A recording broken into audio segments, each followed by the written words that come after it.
बल्कि नबी करीम सल्लल्लाहु अलैहि वसल्लम फरमाया करते थे कि मासूम बच्चों से दुआएं कराया करो। मासूम बच्चों से दुआएं कर, नाबालिग बच्चों से दुआएं कराया करो, क्योंकि वो अल्लाह के यहाँ मासूम होते हैं फ़रिश्तों की तरह, और अल्लाह उनकी दुआओं को सुनते हैं।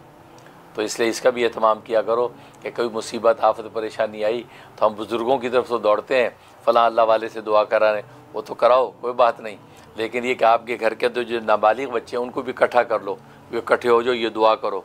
वो नन्हे मुन्ने हाथ लेके उठाएं कि नाबालिग हैं, क्योंकि नबी ने फरमाया उनका कोई गुनाह ही नहीं है, वो अल्लाह के यहाँ फ़रिश्तों की तरह मासूम है। वो जब दुआ करेंगे तो डायरेक्ट दुआ पहुँचेगी, कोई गुनाह आड़े नहीं आएगा।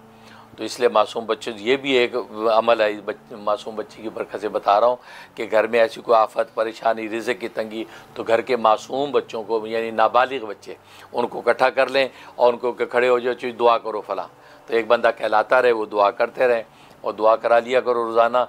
इससे भी आपकी माली तंगियाँ दूर होंगी, परेशानियाँ दूर होंगी, क्योंकि नबी की ताकीद है कि नाबालिग बच्चों से दुआ कराया करो, क्योंकि उनके अल्लाह के यहाँ कोई गुनाह नहीं है, वो गोया के गोया फ़रिश्तों की तरह हैं, उनकी दुआएं यकीनन कबूल होती हैं।